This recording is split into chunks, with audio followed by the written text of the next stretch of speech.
Hello. Thank you all for this warm reception. I am going to mostly show influences of my work and then lead into the piece that's in the show downstairs and now in the collection of the museum.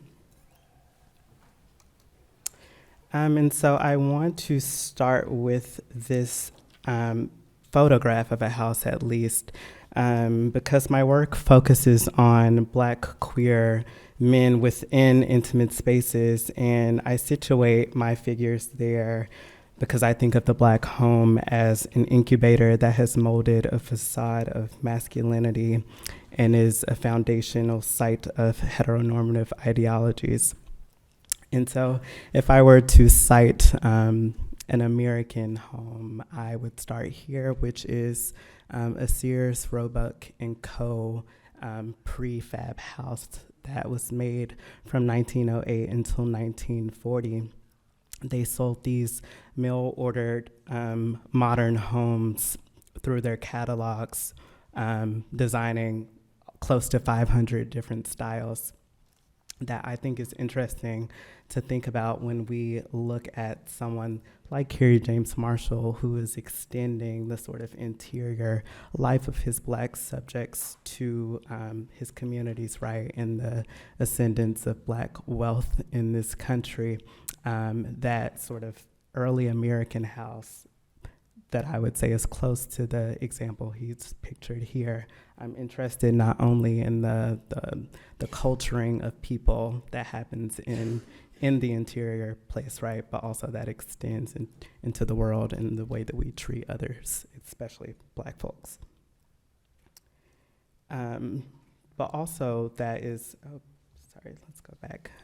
Being from the South, being from Memphis, there was this very fraught relationship to the church and to a religious and conservative upbringing that I feel myself trying to separate from through my practice and through a sort of removal from the state, my home itself, as I am currently based in Chicago.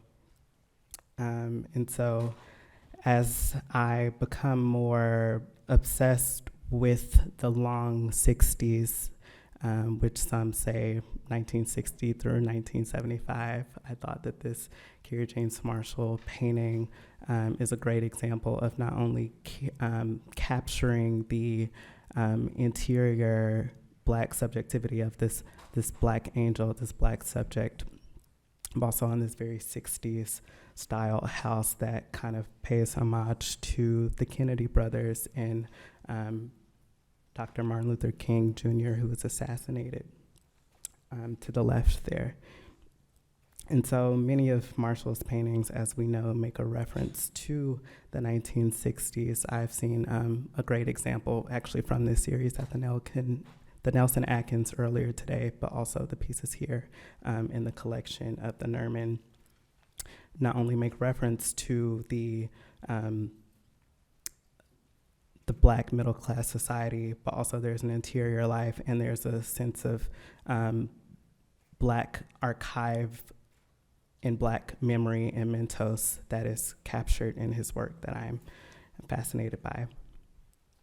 In terms of the aesthetics of my work, I would say I Google a lot of 60s and 70s homes and fashionings and this obsession with monochromatic interiors that have this sort of psychedelic, but also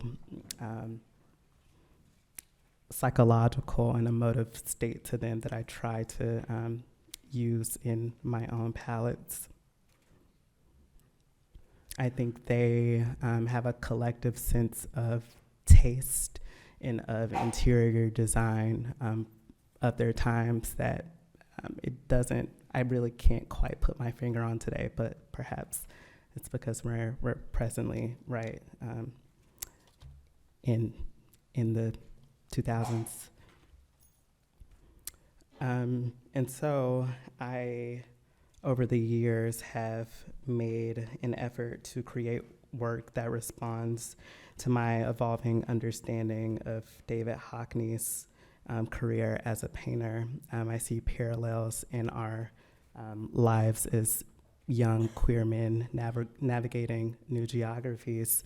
And I often say that this is my favorite painting of Hockney, but I think it's much more of the moment in which I occurred. It was probably in 2015 on a first trip to the Art Institute of Chicago that always has this painting on view, and just being struck not only in terms of the palette, right, that kind of perfectly shapes this sense of idealism of easy living and wealth and collecting and people living in California, but the sort of awkwardness and the fraught sense of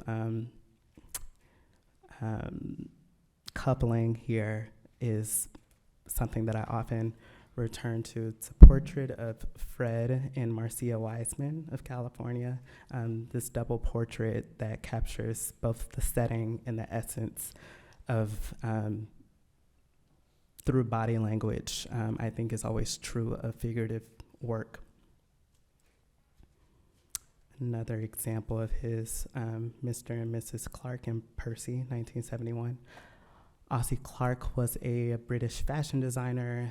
His wife, Cecilia, was a great friend of Hockney. He drew and painted her up to this day. I think that this painting is so much about that foot in the carpet, that is really about the texture and the sensation of that material going in between your toes, that is really striking. He has talked about painting the face of Ossie something like 12 times, and if you've ever seen this painting in real life, you really wouldn't be able to tell, but all of this is to say that this couple eventually separated, they divorced, and while I don't think that Hockney was being voyeuristic in that way, I think that there is always something true to the reality of the hardships of a relationship through figurative painting, through Hockney's painting, and through my own work that I am trying to share. Another example of his work, Christopher Isherwood and Don Bacardi here. I think this work is important because of the sort of sense of symmetry and balance that he's distributed amongst this queer subject. Hockney stopped painting these sort of gay men in his life after, I think, the death of his longtime lover, but he has never said that to me, obviously, and I've never come across anything that said that, but I wonder if he stopped making work in this way because he felt as though he was foreshadowing the inevitable. So as we move into my work, I think my work attempts to visualize the complexities of both Blackness and queerness in the ways in which they intersect to shape my identity, my sense of love and grief, pain and pleasure. Writer Hilton Als once talked about his impulse to confess, confessing as a bid for intimacy and a symptom of the modern world. Confession as a bid to be loved in some way, or the idea of what it feels like to be loved, is sort of the spirit of my work. Emotions, though interpreted by the body, named by the mind, are integrally an experience of the body. One would have to be familiar with Bobby Womack's 1981 record, If You Think You're Lonely Now, or Donna Summer's 1977, I Feel Love. I am interested in these type of gendered records that place a bid for intimacy bordering desperation. However, they render the immense difficulty of romantic companionship and score the essence of my desire. The incessant negotiation of emotional and physical impulse transcribed through painting acts the terms of the medium, Moreover, what it means to depict Black bodies in repose, in leisure, or even limp. Another painting of mine that's in a private collection, so this is probably your first time seeing it. Mood for Love is the name of this work from 2018, heavily inspired by the film of filmmaker Wong Kar-wai, 2000. And I started to introduce myself, the image of myself, into my work to sort of do a conditions check of my emotional state and what it meant to my relationship to the men that I was painting before this. And so as I talk about someone like Bobby Womack or Donna Summer, I think I listen to a lot of music and listen to a lot of podcasts. I listen to conversations and people talking about an array of things that I kind of want to suggest through the record player here, but also using this underpainting of this crimson or hot pink that definitely shows up a bit more in the painting downstairs here to kind of give this sense of impulse, this sense of flesh, this sense of blushing, all of these things to the tone of this piece. Slumber Party is a work also in the collection of the Art Institute of Chicago that I had been thinking about for some months before going into making my most recent body of work.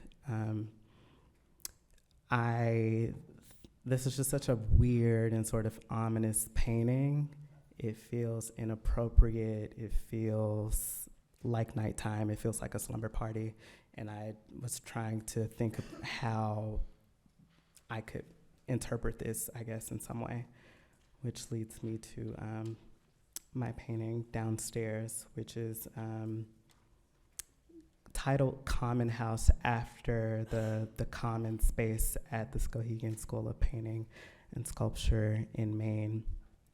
I thought about Common House as this internal site, this physical state that I feel is shared amongst my community, amongst Black gay men, and wanted to render that here.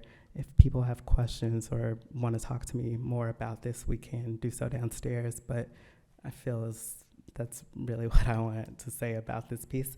I'm starting to bring more of my own fashioning and sense of self, my interest in the 60s and 70s into my work, not only through the palette, but in the clothing of my subjects. And so now a lot of the clothes, the robes, the nightgowns, et cetera, are my own, in which I then do a lot of staging and styling of myself, but also the people in my work. People have mentioned a connection between Common House and Manet's Le Déjeuner Célèbre. And while I wasn't thinking about this painting at all, of course I know the work and wondered, how incredible the mind is as this archive, and how information, how works of art are shared and canonized through museums, through courses, etc. But while this is a great example and I'm not insulted by it in any way, I think I was more influenced by the work of my professor, Beth Edwards, at the University of Memphis. Excuse the sort of blurred image, but Beth Edwards is a brilliant woman and painter who is interested in these historical paintings, but situates her own very special characters to her work. She's very interested in this sort of modern woman of the 50s and 60s as a Southern woman in her position and place at home. Paints a lot of these sort of very almost cake decorated type of children's dresses and women in the home place, but also these sorts of kind of goofy characters who probably is inspired by Don's character from Mad Men in front of this, quite known painting of my name. And I'm thankful for this opportunity to speak and to reflect on my work, because maybe the young lady is here, but someone commented on my Instagram about looking at the Manet, and someone mentioned it in my studio before. But as I thought about what I wanted to say to you all, it occurred to me how important it was for me to have Beth as faculty in my department over the years of an undergrad. Even her sense of color, her touch, all of that definitely presents itself in my work. And so that's something to say about predicting, students who are wondering, what to do, what to make, what you should be looking at. It's often around you, next to you, the work of those in your community, in your classrooms. And so that's all I have to say. Thank you.